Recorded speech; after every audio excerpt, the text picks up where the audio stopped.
special assistant to the president. You are trying to destroy the image of the president. You keep on name dropping. One time, at saka mahilig ka ng chismis. Hindi ko sukat akalain, Anton, na marites ka rin pala. Napaka-chismoso mo. Alam mo bakit? Alam mo kung anong ginagagalit mo sa akin eh. Pero yung ginagagalit mo sa akin nagmula sa bunganga mo. Remember, nagkaroon tayo ng Bangsamoro tapos silang elders sa Davao. Nilapitan mo ako. Ito ayaw ko sanang bagutin pero ikaw nauna eh. Nilapitan mo kung sabi mo sa akin. Tigilan mo na ang pag-asabi mo na may bahay ako sa Forbes. Malay ko ba naman na may bahay ka sa Forbes? Wala akong papakialam kung may bahay ka sa Forbes. So wala. Sino nagkatid ng chismis? Ikaw. Ikaw ang nagsabi sa akin kung may bahay ka sa Forbes. Ngayon sabihin ko ako nagkakalat ng chismis. Samantala ikaw nagsabi sa akin na may bahay ka sa Forbes. Pangalawa, nagkita tayo sa, I believe, Bagong Pilipinas. Nilapitan mo naman ako.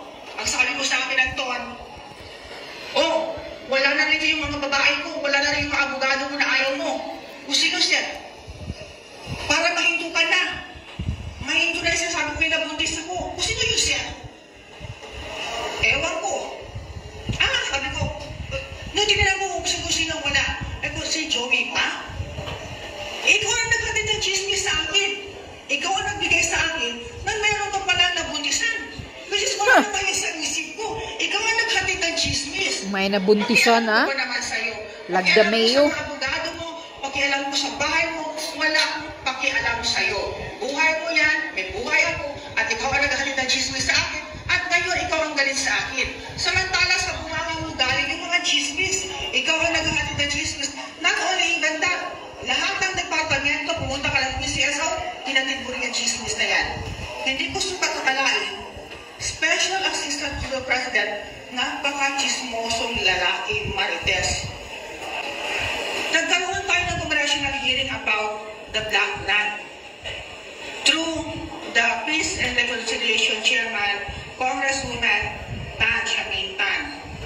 Nahinto ito, the alleged ikaw ang nagpahinto. Remember that our national tax, 5% of the national tax, yan po ang black grant ng rehiyon. Nandito lahat ng mga mayors. They're very much willing na sabihin ko sa inyo ano yung mga proyekto ng park na puro lang ng groundbreaking at hanggang ngayon hindi pa natatapos yung mga buildings na pinagagawa nito. In my own municipality, sa bayan ng Tatong Blasangit, napakarami pong proyekto roon ng barn. Hindi pala kung barn ba yan, papo ba yan, ewan ko sa inyo. Kaya nga dapat lang magkaroon ng midterm review. Kaya yan pong apela namin sa Senado, yan pong apela namin sa Kongreso, na magkaroon ng midterm review upang malaman ng lahat kung saan napunta ang pera ng lalawigan, kung saan napunta ang 5% national tax ng buong Pilipinas. We are talking here about billions of pesos. We are talking about your 500 billion pesos more or less plus international aid. Kaya Anton, nakapagtataka, hindi naman pagtataka, kung bakit siguro nag-uopisina dyan sa'yo, karamihan ng opisyalis ng BARM. Hindi ko sukat akalain ang linta-linta mo. Linta? Alam bang linta? Oo. Sinisipsip mo yung dugo ng BARM.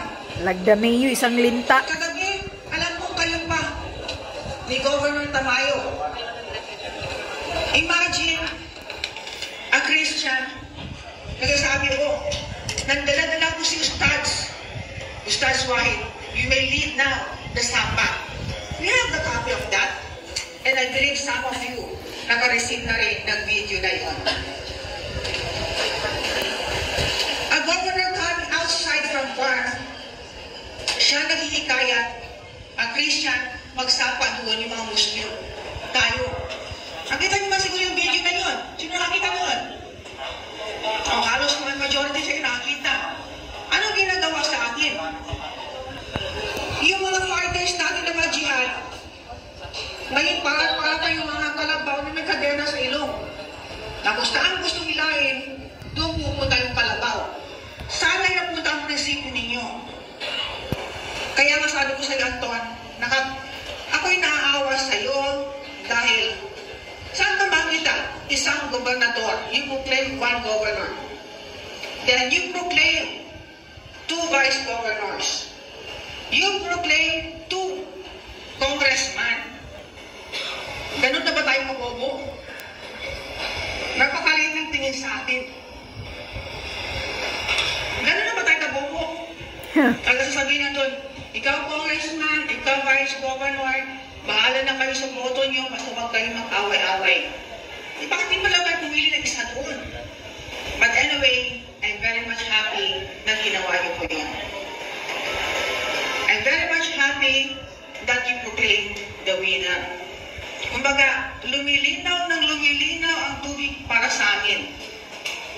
Mas lalo nagiging malinaw. And I thank you for that. Thank you also sa June Tamayo. Ito yung Malacanang ng tubig, June Tamayo.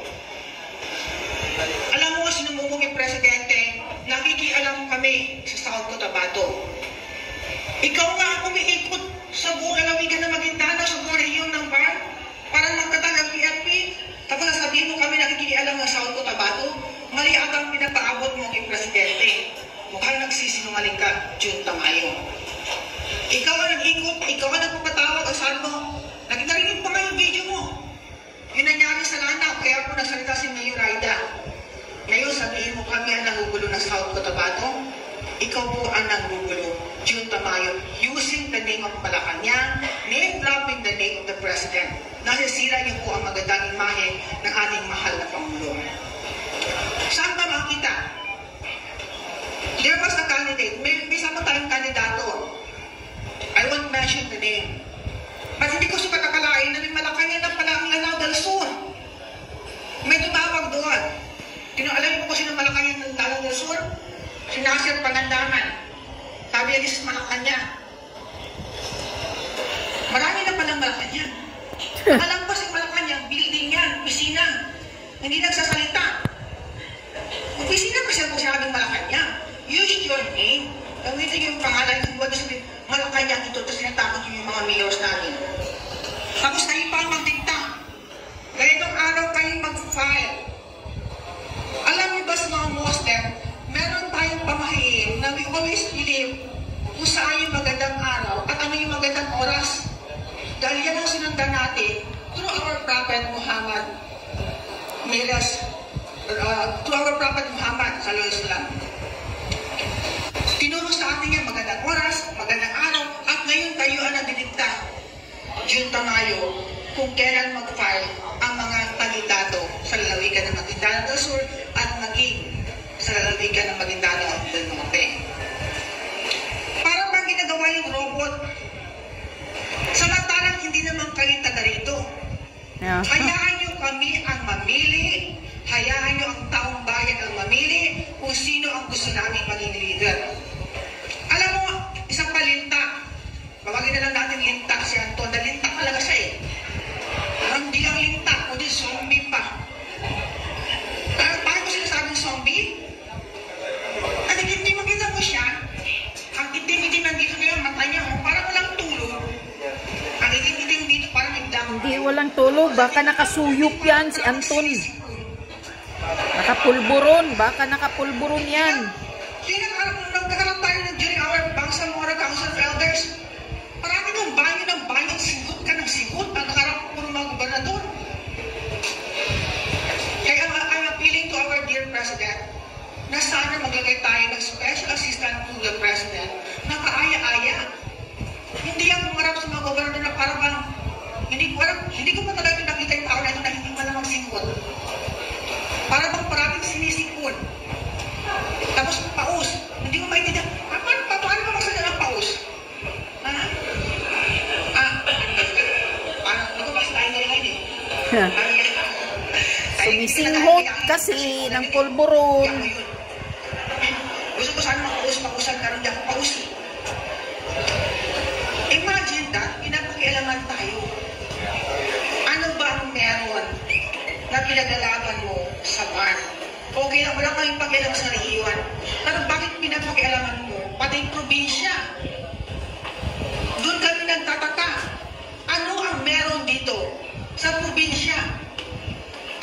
gigil na gigil.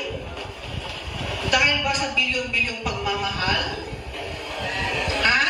Bilyon-bilyon. Bilyon-bilyong Pagmamahal. star na ipasok sa bulsa. Ang Bangsamoro people. Baka may special delivery pa. Special delivery ng Yakap Sul para kay Anton. Bilyon Yakap Sul kay Anton. Nakakahiya ka. Ikaw ang magdikta sa amin. Tapos, Governor Tamayo, sinungaling ka. Sino mo maging presidente, nakikialam kami sa South Cotabato, samantala ikaw ang ikot-ikot dito. Ikaw pa ang nagyaya sa mga mayors na magsumpa. Imagine yung ang Christian, siguro nakita yung video na yung kahapon. Tapos, ayun, napasunod niya, yung mga leaders, yung mga fighters natin. Akala ko yung mga fighters natin, malatapang, hindi mapasunod. Napasunod ng mga dumpaw.